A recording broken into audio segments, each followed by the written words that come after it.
మీరు ఇబ్బందులు పడ్డారు, మిమ్మల్ని కాపాడుకోవడం నేను ఇబ్బందులు పడ్డా. కడాన ఎవరైతే మీ ప్రజల కోసం మాట్లాడతారో వాళ్ళందరినీ ఇబ్బంది పెట్టాడు ఈ దుర్మార్గుడు. కానీ ఈరోజు కక్ష తీర్చుకునే పరిస్థితి మీకు వచ్చింది. 30 రోజులు సైకిల్ ఎక్కండి, తెలుగుదేశం, జనసేన, బీజేపీ జెండాలు కట్టుకోండి, ఒక గ్లాస్ కూడా తీసుకోండి. ఎక్కడన్నా దప్పికేసే నీళ్లు తాగడానికి, టీ కొట్టు కనపడిస్తే టీ తాగడానికి ఒక గ్లాస్ కూడా తీసుకోండి. పక్కనే కమలం పూగుడు పెట్టుకోండి, అందంగా ఉంటుంది. మీరు ముందుకెళ్ళండి, అడ్డొస్తే తొక్కుకుంటూ పోండి, సైకిల్ స్పీడ్ పెంచండి, కమలం వికాసం పెరుగుతుంది. ఎవరైనా అడ్డం వస్తే, గ్లాస్ మీదకి వస్తే ఆ గ్లాస్ పోయి వాళ్ళ గుండెల్లో చిక్కకపోయాడుగా, గుచ్చుకునేట్టుగా చేస్తారా అని మిమ్మల్ని అడుగుతున్నా. ఈ మీటింగులు చూస్తామంటే జగన్మోహన్ రెడ్డికి నిద్ర రాదు. ఇంకొక 4 టీవీలు పగలు కొడతాడు రాత్రిలో. అదే జరుగుతుంది. రోజంతా ఖాళీగా ఉన్నాడు, టీవీలు చూస్తా ఉంటాడు. పిచ్చి పడుతుంది, పిచ్చి పట్టినప్పుడు టీవీ పగలు కొడతాడు.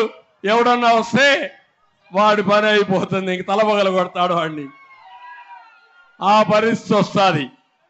నేను అడుగుతున్నా, ఈ రాష్ట్రానికి ఎంత ద్రోహం చేశాడంటే, ఒక ముఖ్యమంత్రిగా ఉండే వ్యక్తి, నేను పోలవరం కేంద్ర ప్రాజెక్టు నేను వాళ్ళని మెప్పించాను. మెప్పించడమే కాకుండా ప్రధానమంత్రి కూడా అభినందిస్తున్నా. నేను ముఖ్యమంత్రి అయిన తొలి రోజు నేను ఢిల్లీకి వెళ్ళాను. ప్రధానమంత్రి గారిని, ఆ రోజు రాజ్నాథ్ సింగ్ గారిని, వెంకయ్య నాయుడు గారు ఉన్నారు. నేను ఒకే విషయం అడిగాను, పోలవరం ఇది నేషనల్ ప్రాజెక్ట్. ఇది అయితే 7 మండలాలు తెలంగాణలో ఉన్నాయి. తెలంగాణలో ఉండే మండలాలు ముంపుకు గురవుతాయి. మీరు 7 మండలాలు నాకు ఇవ్వకపోతే, తెలంగాణ అడ్డుపడితే పోలవరం పూర్తి కాదు. మీరు ఏం చేస్తారో నాకు తెలియదు. నేను ముఖ్యమంత్రిగా ప్రమాణ స్వీకారం చేయను. ఆ 7 మండలాలు ఇస్తేనే నేను ప్రమాణ స్వీకారం చేస్తానని చాలా గట్టిగా చెప్పాను. చెప్పేది మొట్టమొదటిసారిగా చరిత్రలో మీరు గుర్తుపెట్టుకోవాలి, కేబినెట్ సమావేశం పెట్టి ఒక ఆర్డినెన్స్ పెట్టి, ఆర్డినెన్స్ ద్వారా 7 మండలాలు మనకి ఇచ్చిన తర్వాతనే పార్లమెంట్ సమావేశాలు పెట్టారు. అది ఆనవాయితీ ప్రకారం అయితే చేయరు. కానీ ఆ విధంగా ఇనిషియేటివ్ తీసుకొని, లేకపోతే ఇక్కడ నేను ప్రమాణ స్వీకారం చేస్తే తెలంగాణలో కేసీఆర్ గారు అప్పట్లో ప్రమాణ స్వీకారం చేస్తుంటే ఈ 7 మండలాలు ఇచ్చే పరిస్థితి లేదు. ఆ రాష్ట్రం ఒప్పుకోవాలి, ఈ రాష్ట్రం ఒప్పుకోవాలి. అది చరిత్రలో జరిగేది కాదు. అలాంటి చాలా సమస్యల్ని పరిష్కారం చేసి, కోర్టులో ఉండే ఇష్యూస్ అన్ని పరిష్కారం చేసి పోలవరాన్ని పరిగెత్తించా. పట్టిసీమ తీసుకొచ్చి ఒకే సీజన్ లో 120 టీఎంసీ నీళ్లు తీసుకొచ్చి కృష్ణా డెల్టాని స్టెబిలైజ్ చేసిన పార్టీ తెలుగుదేశం పార్టీ. 72% పూర్తి చేశాను. నేను ముఖ్యమంత్రిగా ఉండుంటే 2020కి ఆ ప్రాజెక్టు పూర్తయ్యేది. నా ఆలోచన ఉంటుంది, తాడికొండ ప్రాంతానికి కూడా నీళ్లు లేవు, తాగడానికి నీళ్లు లేవు.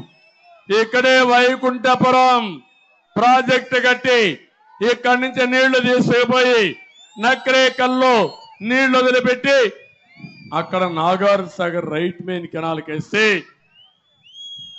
నాగార్ సాగర్ లో నీళ్లు వాడాల్సిన అవసరం లేదు. ఇది జరిగి ఉంటే ఇంకో పక్క నా కళ పోలవరాన్ని పూర్తి చేసి నదుల అనుసంధానం చేసి ప్రతి ఎకరాకు నీళ్లు ఇవ్వాలని, మీకందరికీ తాగునీళ్లు ఇవ్వాలని కలలుగన్నాను. ప్రతి ఇంటికి కొళ్ళాయి ద్వారా నీళ్లు ఇవ్వాలనుకున్నాను. దుర్మార్గుడు వచ్చాడు, మీరు మోసపోయారు, నన్ను కాదన్నారు. కాదని పాలిచ్చే మంచి ఆవును వదిలిపెట్టి తన్నించుకోవడానికి దున్నపోతుని తీసుకొచ్చి పెట్టుకున్నారు. మీరు ఆ దున్నపోతు 5 ఏళ్లు తన్ని తన్ని అలిసిపోయాం, బక్క చిక్కిపోయాం. ఇప్పుడు రోషం వచ్చింది. తిరిగి మనిషికి ఒక రాయి తీసుకొని ఏ దొరికితే తీసుకొని ఆ దున్నపోతుని చిత్తుగా ఓడించి ఆ ఫ్యాన్ అనే మాట లేకుండా చేసి మీరు ముందుకు పోవాల్సిగా కోరుకుంటున్నా. ఇదే కాదు, ఏం తమ్ముళ్ళు, ఏ తమ్ముడికైనా ఉద్యోగాలు వచ్చాయా అని మిమ్మల్ని అడుగుతున్నా. ఎన్నికల ముందు ఉద్యోగాలు ఇస్తున్నాడా లేదా అని మిమ్మల్ని అడుగుతున్నా. మెగా డిఎస్ అన్నాడా లేదా అని అడుగుతున్నా. పెట్టాడా అని అడుగుతున్నా. జాబ్ క్యాలెండర్ ఇచ్చాడా అని అడుగుతున్నా. ఉండే పరిశ్రమలు పారిపోయినాయి. మెడ మీద కత్తి పెడుతున్నాడు, ఉక్కు పాదాన్ని మొక్కుతున్నాడు. ఎవరైనా మాట్లాడితే ఈయనకు వాటా ఇవ్వకపోతే ఆయన్ని జైల్లో పెడతాం, చంపేస్తామంటే భయపడిపోయి మొత్తం ఆస్తులు రాహించారు. ఈ రాష్ట్రం వద్దని వేరే రాష్ట్రాలకు పారిపోయారు. గతి లేని వాళ్ళు, విధి లేని వాళ్ళు మాత్రం రాష్ట్రంలో మిగిలే పరిస్థితికి వచ్చారు. అమర్ రాజా పోయింది, లూలు పోయింది, అనేక పరిశ్రమలు ఈ రాష్ట్రం నుంచి పారిపోయినాయి. పరిశ్రమ కూడా వచ్చే పరిస్థితి లేదు. ఈ పిల్లలకి తీరని ద్రోహం చేశారు. ఇప్పుడు నేను అందుకే హామీ ఇచ్చాను, నేను వస్తాను, మెగా డిఎస్సి పెడతాను. ఇక్కడుండే యువతకు హామీ ఇస్తున్నా, మీకు 20 లక్షల ఉద్యోగాలు 5 ఏళ్లలో ఇచ్చే బాధ్యత ఈ కూటమి తీసుకుంటామని మా పిల్లలందరికీ హామీ ఇస్తున్నా.